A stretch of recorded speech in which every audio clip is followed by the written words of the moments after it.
ask you, excuse me, why do you have this hijab placed on your head, for example? Or for the females, when a male comes and tries to extend his hand and tries to shake her hand, he's going to ask her, why is it that you're not allowed to shake my hand? Instantly, he's going to begin to ask questions within himself. He's going to say, does she have a problem with me as a person? Does she have a problem with my theological beliefs? Does she have a problem with how I look? You find, for the simple reason that you weren't allowed to shake his hand, this little act which we considered and looked at as being little, in his eyes was something very big. Because of that simple act, he's going to begin to ask you about Islam. He's going to begin to ask you, why is it that your religion doesn't allow you to shake my hand? Is there a problem with me as a person? And then from that small act, a discussion pertaining dialogue will spark. And it's these little things that attract people to the religion of Islam and spark a dialogue between you and people of different beliefs. Because when you examine the life of the Prophet of Islam sallallahu alaihi wasallam, you find that it wasn't the mesmerizing sermons that he gave that attracted people to Islam. It was the little acts that people were attracted to that made them want to follow the religion of this man of impeccable character. Because when Allah praises Rasulullah in the Quran, does he praise him because of his mesmerizing sermons? Or does he say, وَإِنَّكَ لَعَلَىٰ خُلُقٍ عَظِيمٍ? Indeed, you were one who had exemplary character. That Rasulullah was not known for his speech, he was known for his character. And that's why you find one day Rasulullah was walking and he seen an old lady with a bucket in her hand. Rasulullah said, let me go and extend my help to this lady. Maybe she needs somebody to help her. So the Holy Prophet goes to this lady and he says, should I take this bucket from you? Do you need any help? She tells him, of course, that's great, that's unbelievable. The Prophet takes the bucket from her hand and he begins to walk with her. Rasulullah was a beautiful young man at this age. She tells him, excuse me, can you please tell me your name? But before you tell me your name, since you've done such a beautiful act, I want to give you a small piece of advice.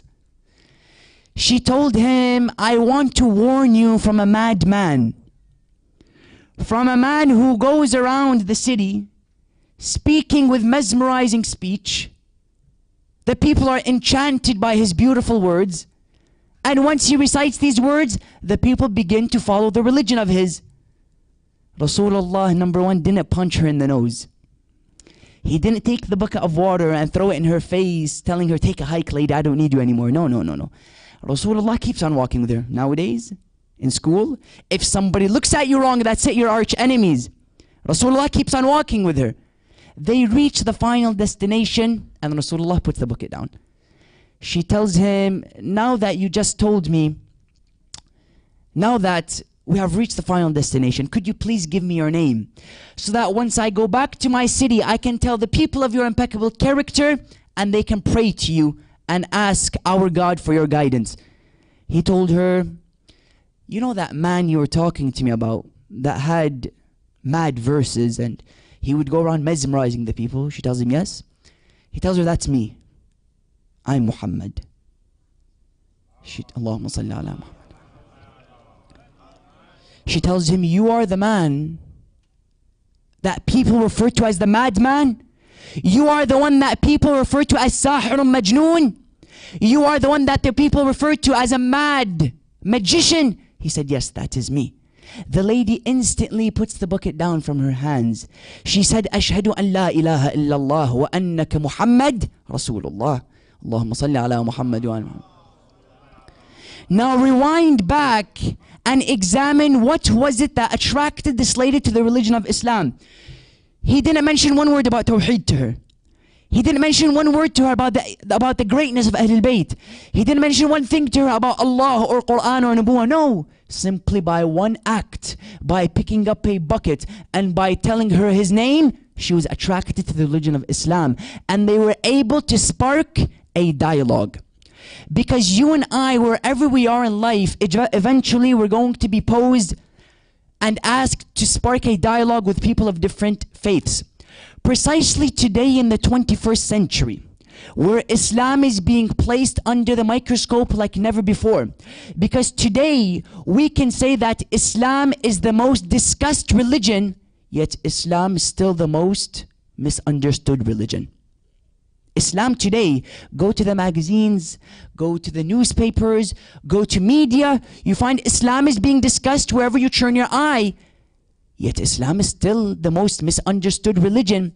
Statistics come and tell you today that 2% of American citizens know nothing about Islam. 2% of American citizens say they know a lot about Islam. 60% comes forward and says, we know nothing about the religion of Islam. And 10% of those who are living within the United States of America say that Muslims worship a moon god. 10% say that Muslims worship the moon.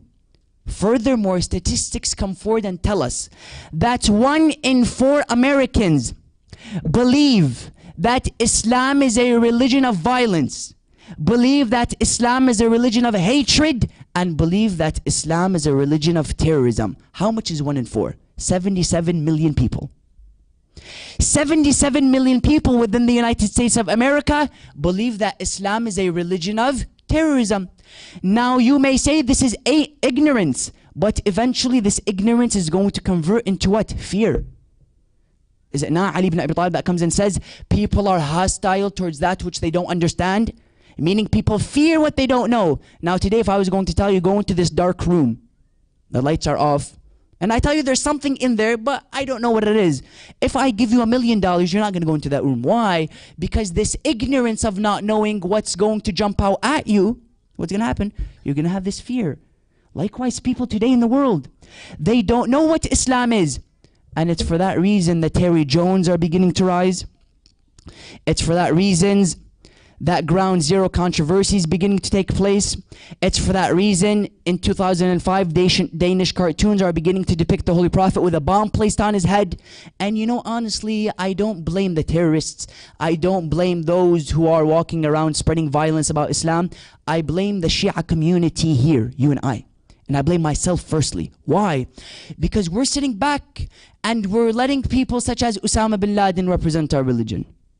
We're sitting back and we're letting people such as Saddam represent our religion. Now when the non-Muslim is sitting down and he sees that Osama bin Laden is representing Islam and nobody's standing up and saying anything else, he believes, yes, this is the true image of Islam. This is the true image. Today go to a non-Muslim and tell him Islam. Stop there for a second and say Islam. And ask him, what's the first thing that comes to your mind? A doctor? A dentist? A lawyer? Impossible. A man with a long beard with a turban, 9 wives and a camel. Go and ask. Today you find in media, whenever Islam is being spoken about, it's either after a bombing, it's either after a terrorist attack, it's either after somebody was killed. You find they never mention the historical achievements of the religion of Islam. How can you and I remove these misconceptions? By going to the non-Muslim and telling him Islam is a religion of universal principle. We have to, brothers and sisters. We have to go and tell them that Islam is a religion of peace. That Islam is the only religion under the sun that is not named after an individual and named after a principle. Judaism, named after Judah. Christianity, named after Christ. Correct or no? Buddhism, named after Buddha. Zoroastrianism, named after Zoroaster. Islam isn't called Muhammadism. Allahumma salli ala Muhammad. Islam is not Muhammadanism. We're not named after Muhammad sallallahu. Why? Because we see the Holy Prophet simply as a messenger to God and not the message itself. And there's a big difference. Christianity sees Jesus as the very embodiment and incarnation of God. Islam comes and says, وَمَا مُحَمَّدٌ إِلَّا رَسُولٌ قَدْ خَلَتْ مِنْ قَبْلِهِ الرُّسُلُ أَفَإِنْ مَاتَ أَوْ قُتِلَ انقَلَبْتُمْ عَلَىٰ أَعْقَابِكُمْ. Allah comes and says, Muhammad is but a prophet. These misconceptions have to be shattered. These barriers have to be removed, and these veils have to be teared. How? By sparking dialogue with the non-Muslims. And that's why you find we have to be able to examine what dialogue is. You find many philosophers have come forward and attempted to analyze what dialogue truly is. Dialogue today in the dictionary has been defined as an exchange of opinions with an intention of reaching an agreement. Today you find there are two major philosophers who have come forward and expressed to us what is dialogue actually.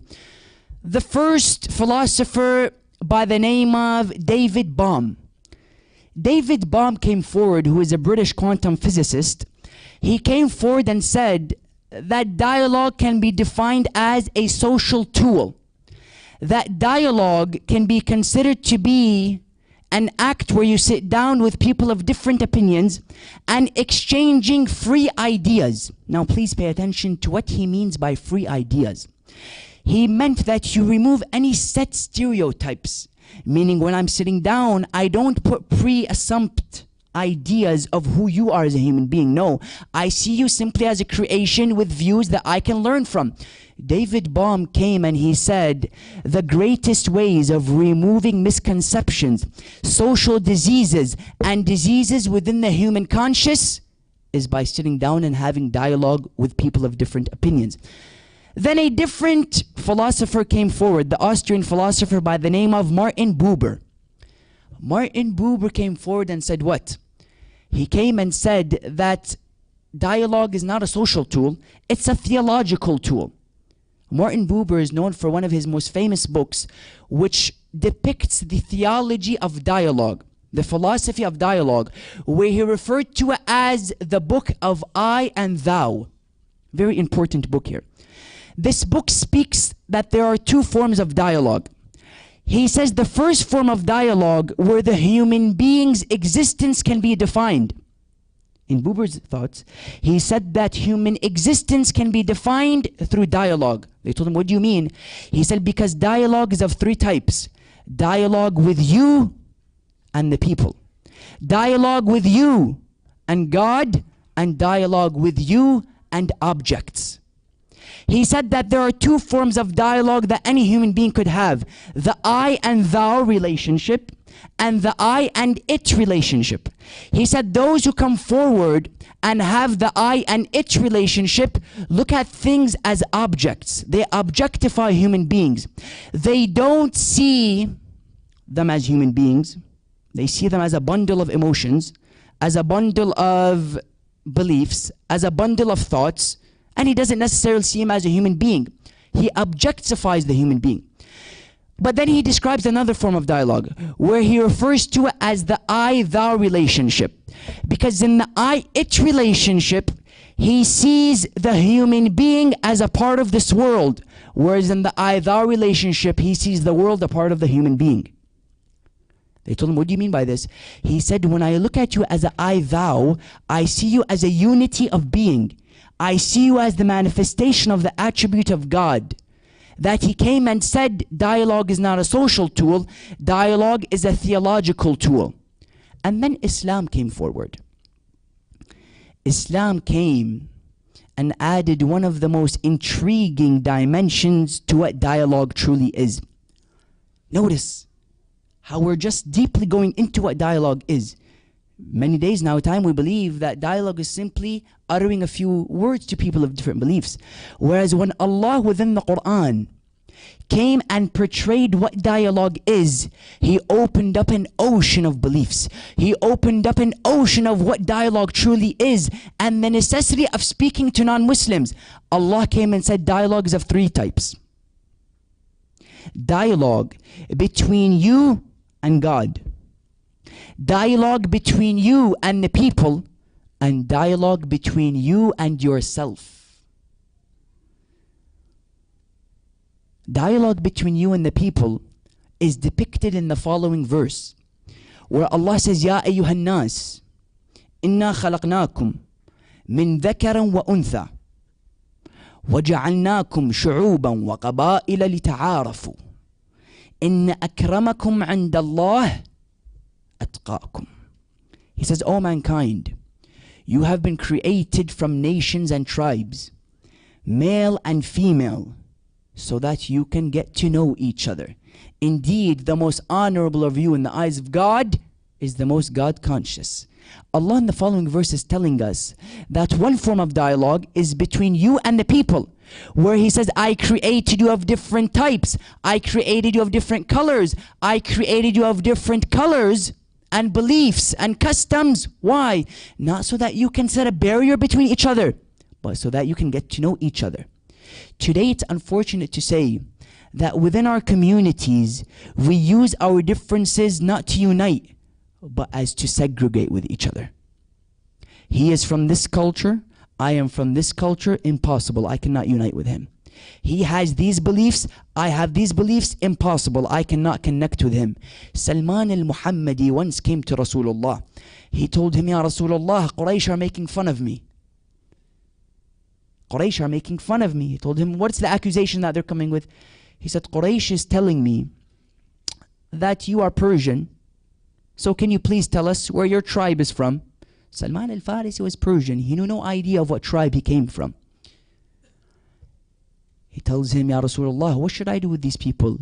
Listen to the words of Rasulullah. He told him, Ya Salman, go back to those people who are accusing you of not being a man who comes from an honorable tribe, and tell them that I am the son of Islam. Ana ibn al-Islam. What is Rasulullah telling him? He said, go quickly and tell the people that I may not come from a honorable tribe, I may not come from a historic lineage, but because I fall under the umbrella of Islam, I am the greatest of human beings. Because within Islam, the human being is not evaluated by his financial status. Within Islam, the human being is not evaluated by his physical appearance. Within Islam, the human being is evaluated by his taqwa. Inna akramakum indallahi atqakum. Dialogue between you and the people. The second form of dialogue that Rasulullah and Islam came with is dialogue between you and Allah subhanahu wa ta'ala. That intimacy, that sense of belonging, that sense of warmth in your heart with Allah subhanahu wa ta'ala. And what other than this intimacy was it that Imam al-Hussein was able in Karbala to maintain that relationship with Allah subhanahu wa ta'ala? You see, brothers and sisters, sometimes we're placed in difficult situations and we turn the blame to Allah. We say, Ya Allah, come on, this test is too difficult. Ya Allah, come on, I really want this car, please give it to me. Ya Allah, please, she's so beautiful, I want to marry her. You know, we have these discussions with Allah subhanahu wa ta'ala, and when things don't go our way, we don't throw the blame on ourselves, we throw the blame on Allah. Whereas you look at Abi Abdullah al-Hussein in Karbala, Imam al-Hussein had scars covering him from head to toe. Imam al-Hussein seen his very daughters beheaded in front of his eyes. Yet once he was laying on the sands of Karbala, he says, Ilahi. Notice how dialogue is between you and Allah subhanahu wa ta'ala. Notice how dialogue with Allah is illustrated through Imam al-Hussein alayhi salam. He tells him, Ilahi, taraktu al-khalqa turran fi hawaka, wa aytamtu al-'iyala likay araka, فلو قطعتني بالحب إربا لما مال الفؤاد إلى سواك. He tells him, my Lord, I have left everything to come and see you. I have orphaned my children to come and meet you. So, O Allah, be my witness. If they were to cut me into pieces, if they were to dice me up so that I can forget you, wallah, my heart will lean towards no one except you, Ya Allah. Intimacy. He has a belonging. He feels as if Allah is always with him. He feels as if Allah is there with whatever he does. You find within the Quran, Allah subhanahu wa ta'ala shows us instances where people were with Rasulullah, yet they began to fear because they didn't feel the presence of Allah subhanahu wa ta'ala. And this was depicted in the story of one of those who was with Rasulullah in the cave of Thawr. In the cave of Thawr, this man was with Rasulullah, And he began to hear voices of the opposite side of the opposition coming towards him. Because after the hijrah, when Rasulullah was leaving Mecca towards Medina, he stopped in a cave by the name of Thawr. In this Thawr, he was accompanied by one of his companions. This companion's strength and iman wasn't of the highest degree. When he heard the horses and the likes of Abu Jahl and Abu Sufyan coming to the cave, he began to tremble inside of his heart. Rasulullah told him, لا تخف إن الله معنا لا تحزن إن الله معنا. Do not fear, Allah is with us. And it's interesting to say, brothers and sisters, that people have the audacity to compare such figures with Ali ibn Abi Talib, Amir al-Mu'mineen. Allahumma salli ala Muhammad. It's interesting to say that people have the audacity to compare such people with the commander of the faithful. Compare the instance of the man who was in the cave and telling Rasulullah, Ya Rasulullah, I fear the voices coming towards me, with the man who at the battle of Khaybar, if on the battle of Khaybar, Rasulullah still didn't appoint one who was going to lead the army fighting the enemies of God. So the day came, the people came to him, they told me, Ya Rasulullah, you still didn't appoint a successor, who are you going to choose? He told them, tomorrow I am going to appoint a successor of who is going to be the chief of the army at the battle of Khaybar. Compare the man who was crying with Rasulullah in the cave of Thawr with the man who Rasulullah says, غدا سأعطي الراية لرجلا كرار غير فرار يحب الله ويحبانه. He says, tomorrow at the battle of Khaybar, I am going to give the flag to a man who goes to the battlefield and never comes back defeated. One who is karrar, meaning he goes with strength, he goes with courage, he goes with bravery, and once he comes back, he doesn't come back defeated. Compare the one in the cave with the man that Rasulullah gave the banner and the flag of Khaybar. Compare the man who was in the cave with the very man who at the hijrah of Rasulullah. Because at the hijrah of Rasulullah, you know that Rasulullah told somebody to sleep in his bed. He came to him, he told him, excuse me, can you please sleep in my bed? He told him, Na'am ya Rasulullah. Historians tell us that when Rasulullah came to Ali ibn Abi Talib, he told him, Ya Ali, can you sleep in my bed so that when the enemies of Allah come, they attack you and not me? What did Ali ask him? Did he tell him, Ya Rasulullah, is my life going to be at stake? Did he tell him, Ya Rasulullah, are the enemies of Allah going to kill me? Did he tell him, Ya Rasulullah? He instantly prostrated into sujood, saying, Shukran lillah, Shukran lillah, Shukran lillah. He says, all praise due to Allah, that He gave him this opportunity to sacrifice my soul for the soul of Rasulullah Muhammad sallallahu alayhi wa sallam.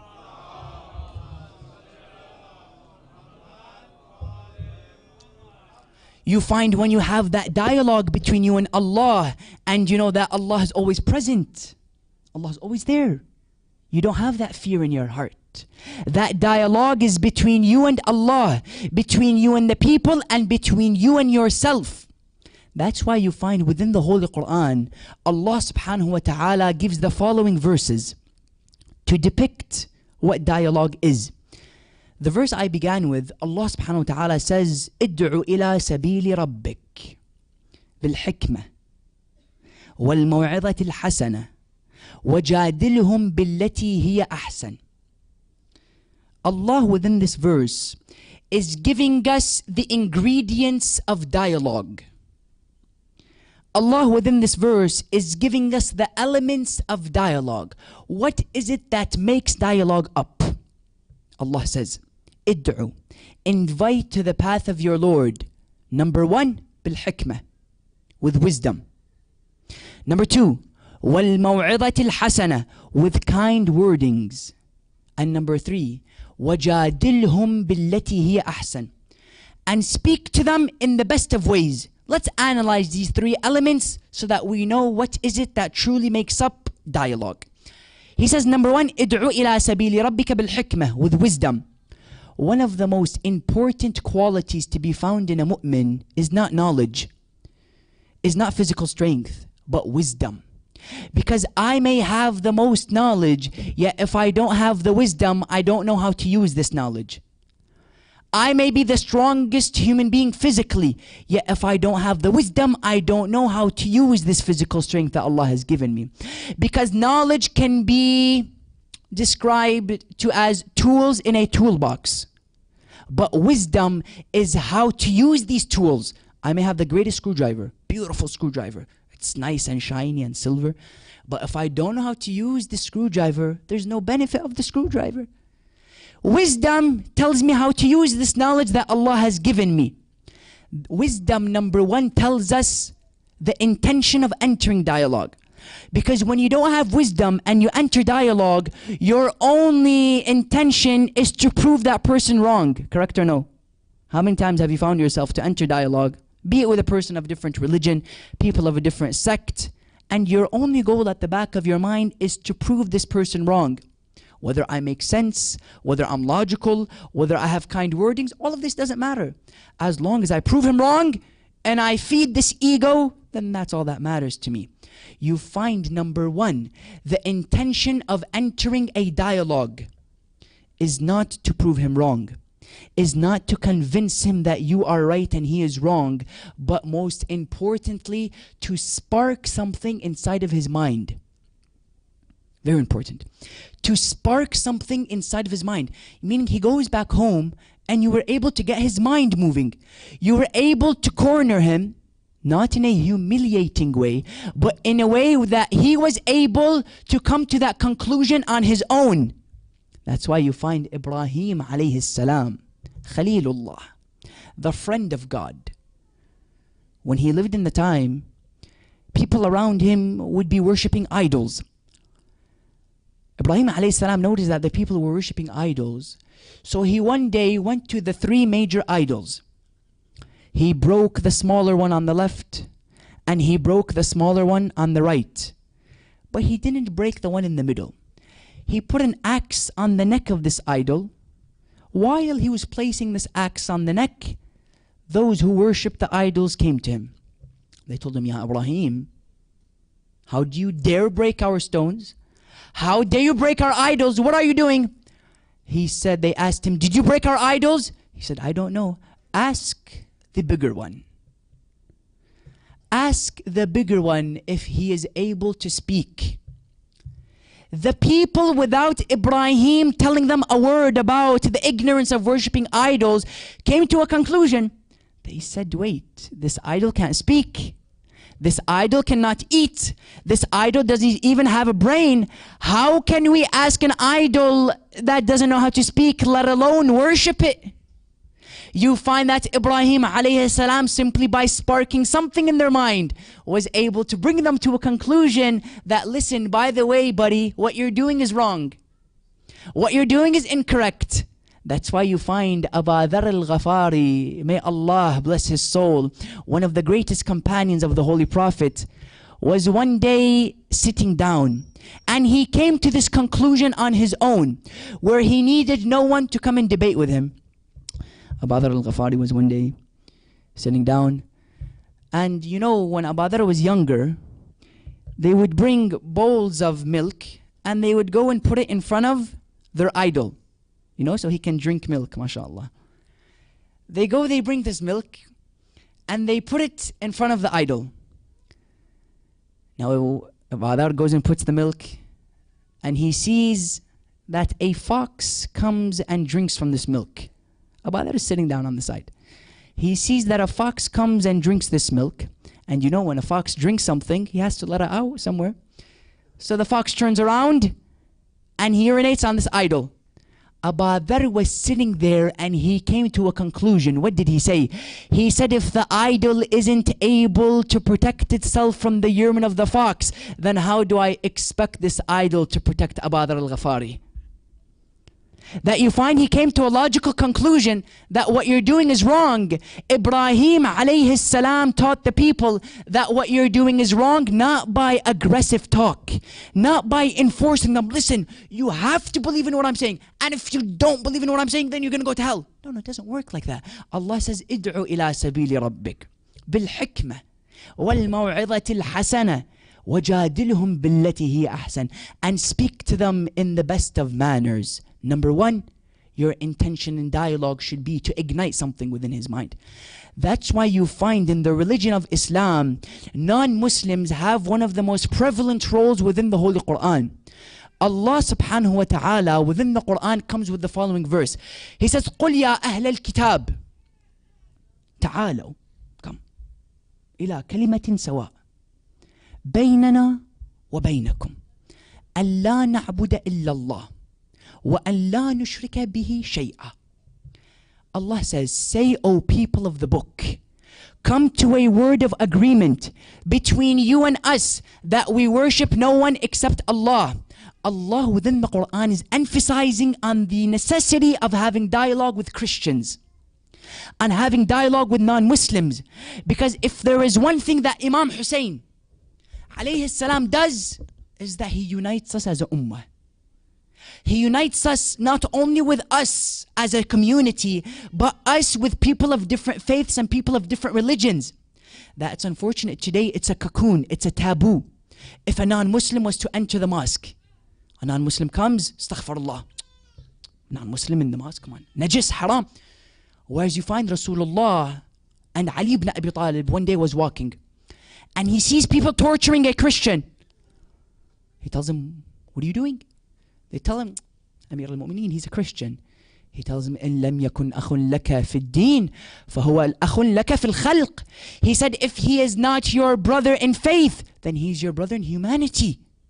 Today we see people not as brothers in humanity, but we see them as oppositions of religion. And this is a big problem.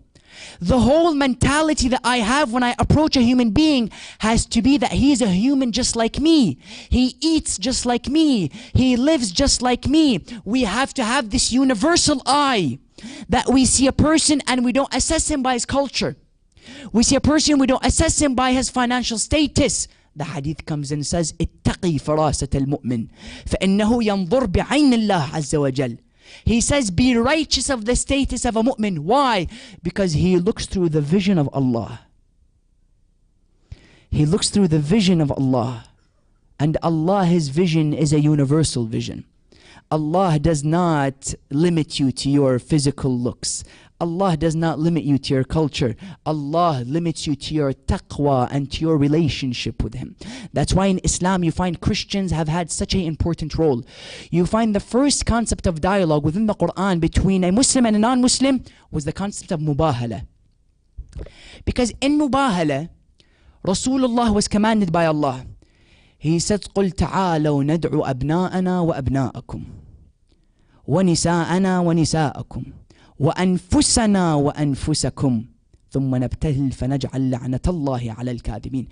Allah commanded Rasulullah to have a dialogue with non-Muslims, with a tribe by the name of Bani Najran. Please focus on the etiquette of Rasulullah with the non-Muslims to know how we should have dialogue with non-Muslims as well. Rasulullah was commanded by Allah to bring his ladies. He brought with him Fatemah to Zahra salawatullahi wa salamu alayhi. Rasulullah was commanded to bring his sons. He brought with him Al-Hasan and Al-Husayn salamullahi alayhim. And Rasulullah was commanded to bring his self. To bring his self. Who did he bring with him? He brought with him Ali ibn Abi Talib. Allahumma salli ala. But look at how Allah depicts the relationship of Rasulullah and the commander of the faithful. He doesn't say bring your cousin. He doesn't say bring your brother-in-law. He doesn't say bring your successor. He says bring yourself, because Ali ibn Abi Talib is considered to be the same self as Rasulullah. As he comes and says, أنا وعلي من شجرة واحدة وباقي الناس. He says, me and Ali are from one tree, and the rest of the people are from different trees. That he brought with him the 5 individuals. The tribe of Bani Najran came with their pride and arrogance. They came and they stood in front of the 5. Initially, they stood back and they said, we're not going to have a dialogue with you. They said, why? He said, because we see light in your face, that if you were to command those mountains to crumble, they would crumble into pieces. But then they come and they ask Rasulullah a question. They tell him, Rasulullah first asks them, what is your view of Jesus Christ? They say, we believe he is the Son of God. He told them why. They said, because he had no father, thus we concluded that his father is God. Now the Christians asked Rasulullah, what is your view of Jesus? Instantly the verse comes down, إن مثل عيسى عند الله كمثل آدم خلقه من تراب ثم قال له كن فيكون. He said, indeed the similitude of Jesus to Allah is just like Adam. Why did Muhammad ﷺ compare Jesus to Adam? Why? Because if Jesus had no father, thus you were able to conclude that he is the Son of God, then Adam had no father or mother, thus he should be God. He came to them with logic, because the Christians came and said that Jesus had no father. Thus we came to a logical conclusion that no person in history was void of a father, thus his father must have been God. Yet Rasulullah came and told them, listen, by the way, you know, there was a man by the name of Adam, and Adam had no father or mother. Thus, with your logic, then he should be the very God. He should be Allah. That he came to them with logic and he spoke to them with rationale, number one, with the Christians. Number two, the second instance where Rasulullah sent a caravan to Abyssinia. Because as you know, Rasulullah sent caravans to Abyssinia 2 times. The first time he sent them, they went, they were treated friendly and they came back. The second time they went, a caravan from Mecca was sent, led by Amr ibn al-As. Because Quraysh understood that Rasulullah had a vision and he was going to send people to Abyssinia to spread Islam, and that they were going to gain the support of the Abyssinian king. While Ja'far ibn Abi Talib, the brother of Ali ibn Abi Talib, was speaking to the Abyssinian king, expressing the teachings of Islam, he told him logically, Rasulullah is a prophet of God. We believe that there is one God. We believe there's going to be a judgment day. We believe there's going to be a heaven and there's going to be a hell. While he's speaking to him, the Abyssinian king is beginning to become satisfied, because he's seeing the parallel between Christian and Islamic beliefs. Yet Amr ibn al-As, the second day, goes to the Abyssinian king and he tells him, you know, by the way, the Muslims negate the divinity of Jesus. He told him, is that right? Instantly he called Ja'far ibn Abi Talib. He told him, Ja'far, is it true that you negate the divinity of Jesus? He told him, in Islam, Jesus is the Spirit of Allah. In Islam, Jesus is the Word of Allah. In Islam, Jesus is what? He is the slave of Allah. That's why you find when those who came to Maryam, they told her, Ya Maryam, from where did you give birth to this little kid? فأشارت إليه قالوا كيف نكلم من كان في المهد صبيا. Because they came to Maryam and Maryam didn't have a husband. Yet they seen that she was able to conceive a child. They told her, Ya Maryam, from where did you give birth to this little child? فأشارت إليه قالوا كيف نكلم من كان في المهد صبيا قال إني عبد الله آتاني الكتاب وجعلني نبيا. Jesus alayhi salam speaks. She points to the child. Allah tells her. They ask her, O Maryam, how could we speak to a child who is a baby in a cradle? She points to him and Jesus says, I am the servant of Allah. I have been given wisdom and he has appointed me as a prophet. Yet I want you to place close attention to what Isa alayhi salam identified himself as. He firstly identified himself as a slave of God. What is Isa telling you and I today in the 21st century? He's telling you that the greatest identity that you could have is to be the slave of Allah Azza wa Jal. Hence you find Rasulullah, he says, لا ترفعوني فوق حقي فإن الله اتخذني عبدا قبل أن يتخذني نبيا. Powerful. He says, Rasulullah, he says, do not exaggerate in my status, because Allah has took me as a slave before he took me as a prophet. Hence you find in our shahada, what do we say? We say, ashhadu an la ilaha illallah wa ashhadu anna Muhammadan abduhu wa rasuluh. We don't say rasuluhu wa abduh. We say, I bear witness that Muhammad, number one, is the slave and then the prophet. Why? Because the greatest honor for a human being is that he is a slave. That servitude, that servanthood to Allah, feeling dependent to Allah, will make you feel independent to everything else. What do I mean by this? Ali ibn Abi Talib comes and says, من خاف من الله خاف منه كل شيء ومن لم يخف من الله هو خاف من كل شيء. He says, he who fears Allah is feared by everything, and he who doesn't fear Allah fears everything. He says, if you fear Allah, then you don't fear anything else. But if you don't fear Allah, then you are feared by everything. This is a philosophy, brothers and sisters. This is a psychology which is so advanced for our age that only Ali ibn Abi Talib was able to understand. He says, once you fear Allah, everything else fears you. For example, today you take the countries that have based their governments on trust in Allah subhanahu wa ta'ala. The world is against them. Sanctions are being held. Yet because their trust is in Allah, you find they are stronger than ever. With Abyssinia, number one, you find that Jesus alayhi salam was expressed as a servant, and Ja'far ibn Abi Talib was able to establish that dialogue between him and the Christian. After Ja'far ibn Abi Talib gave his presentation, Amr ibn al-As stood up and he said, I disagree, because Amr al-As came with presents. He gave these presents to the Abyssinian king. The king rejected the presents, he gave them back, and he said, you Muslims are free to stay here as long as you want. Why? Because they mastered the art of dialogue. Once we master the art of dialogue, we're able to connect with non-Muslims and teach them what Islam truly is. And that's why you find in Karbala, Imam al-Hussein alayhi salam had with him non-Muslims. The first non-Muslim that Abu Abdullah al-Hussein had with him was a man by the name of Wahab al-Kalbi. Wahab al-Kalbi was with Imam al-Hussein alayhi salam.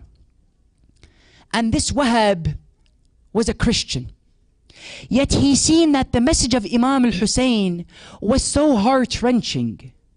His message was so universal that he was able to adapt to him. That's why you find today how many non-Muslims, please pay attention to this, how many non-Muslims have come forward and expressed their love towards Imam al-Hussein. You, for example, take the effect of Hussein towards Gandhi. Mahatma Gandhi affected Mandela, Nelson Mandela.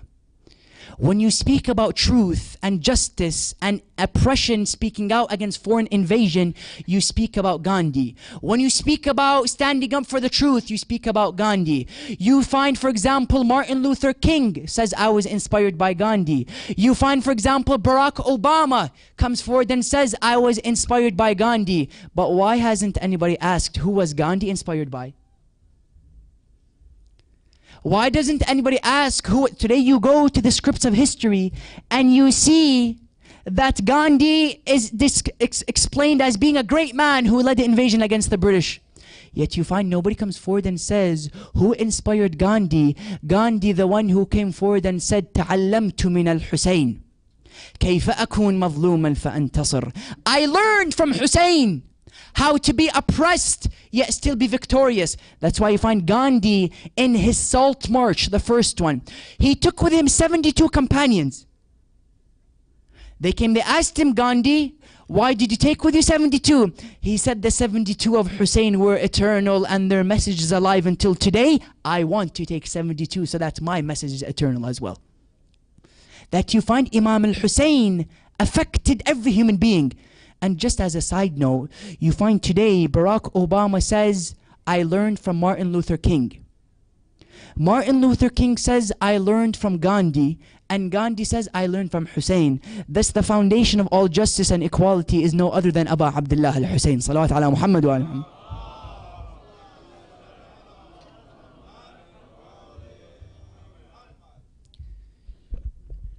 You find that the message of Imam al-Hussein was able to transcend all religious beliefs.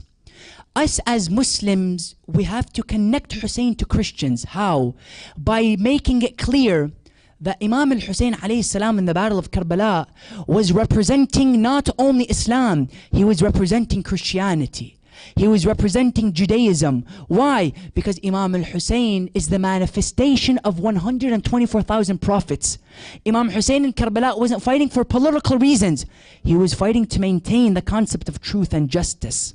That since Abraham was a man of justice, Imam Hussein was representing Abraham. Since Jesus was a man of justice, Imam al-Hussein was representing Jesus. Since Moses was a man of justice, he was representing Moses. That's why the poet comes and says, thus in Karbala wasn't just Hussein and Yazid. It was Abraham and his arch enemy Nimrud. It was Moses and his arch enemy. You find he says, thus in Karbala wasn't just Hussein and Yazid. It was Abraham and his arch enemy Nimrud. It was Moses and Pharaoh, that man of such crude. It was Abel and Cain, the brothers of feud. It was truth in its fullest, combating falsehood. Let the storms of hatred attack the sea of Hussein, because the ship of salvation will always exude. What does he say? He says in Karbala it wasn't simply Hussein. It was Musa against Fir'aun. It was Habil against Qabil. It was Rasulullah against Abi Sufyan. Why? Because Imam al-Hussein was representing truth, and all prophets represented truth. That Ali ibn Abi Talib is not simply an individual. He's the manifestation of the whole world. All prophets are found in Ali ibn Abi Talib. That's why you find, Allahumma salli ala Muhammad. And that's why you find that one day Rasulullah was sitting with a companion by the name of Jundub. He tells him, Ya Jundub, if you want to see Musa and his intimacy with Allah, if you want to see Ayyub and his patience, if you want to see Isa and his asceticism, if you want to see Ayyub and his patience, if you want to see Yusuf and his beauty, then look at the man who will pass by, who is like the sun and moon in radiance, and like the stars shining bright. Jundub says, I turned around and I seen Ali ibn Abi Talib pass by. Musa, Isa, Yusuf, Ayyub, all are encapsulated within Ali ibn Abi Talib. Why? Because Ahlul Bayt are the complete manifestation. They are the untainted encapsulation, and they are the best of concentrations of the message of Ahlul Bayt. That you have the Kaaba that doesn't move, the fixed Kaaba, but I only understand this fixed Kaaba through the portable Kaaba. You say, what do you mean? Rasulullah comes and says, Aliyun fikum kal Ka'bati fil Islam. Ali to you is like the Kaaba within Islam. Rotate around him as he rotates. You find you have the silent Quran, and then you have the speakable Quran. Rasulullah, Ali ibn Abi Talib says, Saluni, Saluni, qabla an tafqiduni, fa'anni ana al-Qur'anu natiq. He says, ask me before you lose me, for I am the speakable Quran.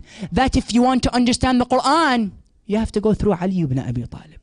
If you want to understand the city, you have to go through the gate, who is Amir al-Mu'mineen.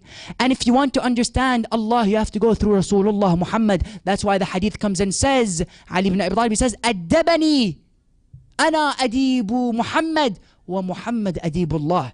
He says, I am the one who was disciplined by Muhammad, and Muhammad was the one disciplined by Allah.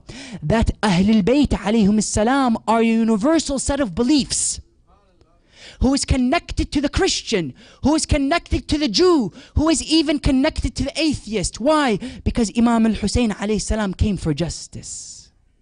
Imam al-Hussein came for truth. Imam Hussein came so that he can teach you and I how to be universal in our beliefs. Imam al-Sadiq alayhi salam comes and says, Allahumma salli ala Muhammad wa ala. He says, teach the people about us, because once they know us, they will follow us. He says, teach the people about the teachings of Imam al-Sadiq. Tell them about us. Go to a Christian and tell him, excuse me, put your hand on his shoulder, look into his eye, and tell him, do you know Ali ibn Abi Talib? Do you know Rasulullah? Do you know Imam al-Hussein? I mean, brothers and sisters, when we come and see Danish newspapers drawing Rasulullah with a bomb on his head, you go back and ask the question, do they know who Rasulullah is? وَمَا أَرْسَلْنَاكَ إِلَّا رَحْمَةً لِلْعَالَمِينَ وَإِنَّكَ لَعَلَى خُلُقٍ عَظِيمٍ. The man who was sent as mercy is depicted as the man who was sent for terrorism. The irony, I don't understand. Yet his teachings are universal, and that's why you find on the Battle of Karbala, Imam al-Hussein alayhi salam taught us how to master the art of dialogue.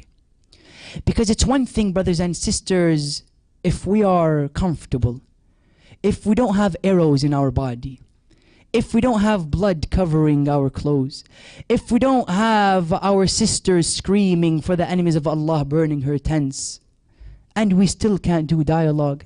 Yeah, it's a whole nother thing if you have arrows in your body, you have blood covering you from head to toe, your sister is screaming for the tents are being burnt, yet you are still there doing dialogue with the people. Tabligh. He's doing tabligh with the people. They say Imam al-Hussein alayhi salam was once in his last moments, and Umar ibn Sa'ad noticed that nobody had the strength and confidence to go and kill Imam al-Hussein. They say we would go to Hussein, we would see his face shining with nur, we would see him speaking to Allah in his last moments. We said there is no way we can kill a man of God, otherwise God himself would be against us. Until Umar ibn Sa'ad sent a Christian man to Imam Hussein. He said this Christian man knows nothing about Hussein. He doesn't know Rasulullah, and he doesn't know anything about Islam. For sure he'll be able to go and do the job. The Christian man takes the sword and he gets nearer to Imam al-Hussein alayhi salam. He takes the sword and he's beginning to hit Abu Abdullah al-Hussein. Imam al-Hussein stops him for a moment. Why does he stop him? Because he knows the power of dialogue. He tells him, excuse me, what religion do you follow? He told him, I am a Christian. He told him, أخي النصراني, my Christian brethren. Look at the language. والحكمة والموعظة الحسنة وجادلهم بالتي هي أحسن. He says, أخي النصراني, my brother, Christian brother, have you read the Bible? He said this, yes, I have. He told him, did you come across those 5 names in the Bible that are mentioned, Muhammad and Ali and Shubbar and Shubair? He told him, yes, I came across these 5 names. He told him, do you know who Hussein is? He told him Hussein was a man who was a godly man. God supported him and he supported God. He told him, Akhi Nasrani, know that I am Hussein, son of Ali ibn Abi Talib. He told him, no, the very man who is praised in your book is the very man being fought against. That you find when the head of Abu Abdullah al-Hussein was being taken from Karbala to Kufa to Sham, they came and they noticed a Christian man coming to the head. He asked Shimr, he told him, Ya Shimr, who does this head belong to? He told him, this head belongs to a man by the name of Abu Abdullah al-Hussein, who is the grandson of our Prophet. He told him, Allahu Akbar. He told him, why? He said, because Jesus left a footprint of his horse onto the ground, and on top of that footprint we set a castle and a shrine, and we go and visit it yearly. And you have the grandson of your Prophet amongst you, and you behead him from vein to vein. What kind of a people are you? They say that Wahab al-Kalbi, the Christian man, was sent by Imam al-Hussein in Karbala. Wahab al-Kalbi wanted to fight with Imam al-Hussein, yet his mother and wife told him not to. Wahab was a newlywed. He just got married and he wanted to go and sacrifice himself for the sake of Abu Abdullah al-Hussein. Wahab al-Kalbi wanted to go to the battlefield, yet his wife and mother tell him, oh Wahab, do not go to the battlefield, we cannot handle losing you. He tells them another time, the mother tells him, no, do not go. He begs the 3rd time, the mother tells him, oh Wahab,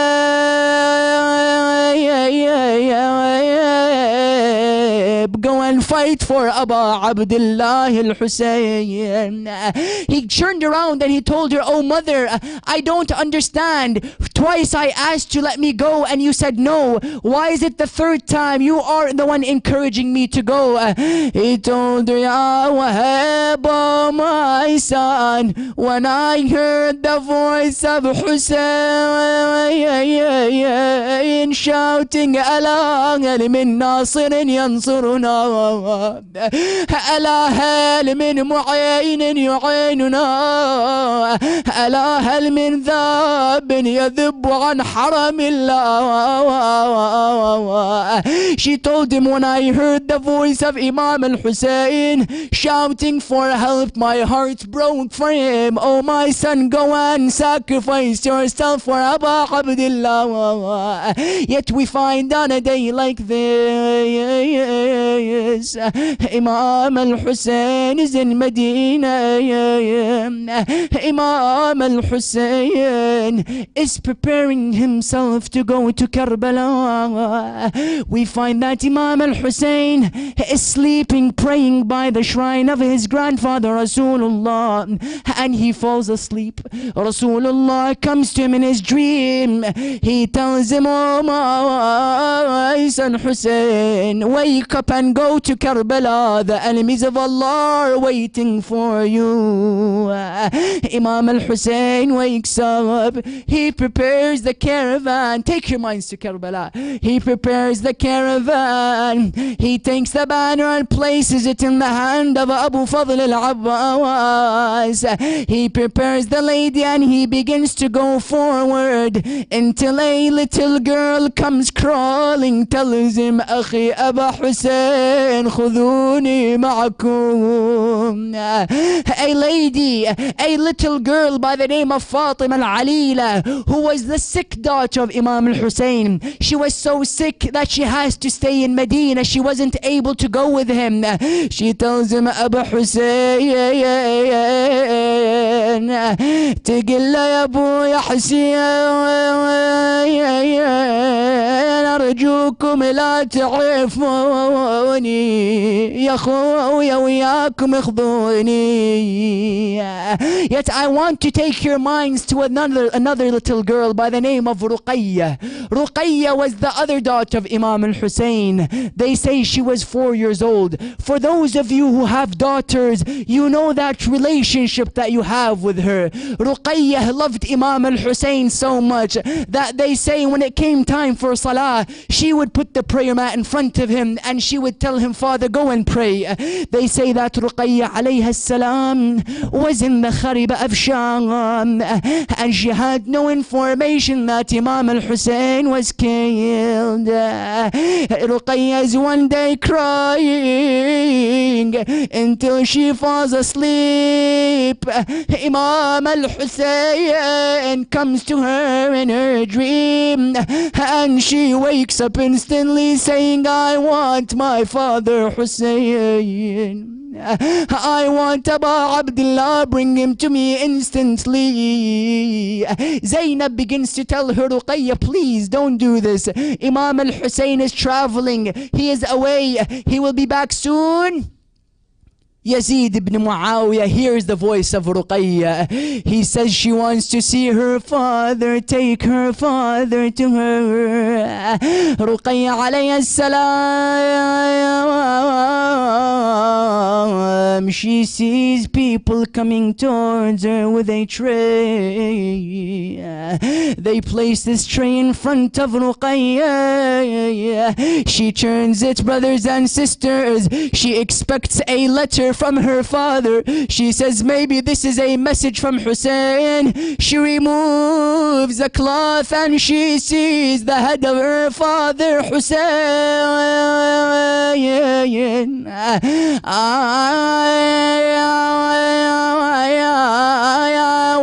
والدي والله ضيما أصيرا من صغريتي ما آثار الأب يا ناس خيمة خيمة يفي على بناته وحريمة يفي على بناته وحريمة. أترجو أمة قتلت حسينا شفاعة جده يوم الحساب. Raise your hands, brothers and sisters. Raise your hands. اللهم نسألك بعطش الحسين في كربلاء. اللهم نسألك بغريب الغرباء. اللهم نسألك بجاه الشهيد المظلوم العطشان في كربلاء. Oh Allah, we ask you to answer all of our prayers on this night. Oh Allah, we ask you to cure all of the sick ones by the sick one of Karbala, Zayn al-Abidin. Oh Allah, we ask you to hasten the reappearance of our one and awaited Imam Sahib al-Zaman. Allahumma ajil liwalika al-faraj. واجعلنا من أنصاره واتباعه والمستشهدين بين يديه. اللهم لا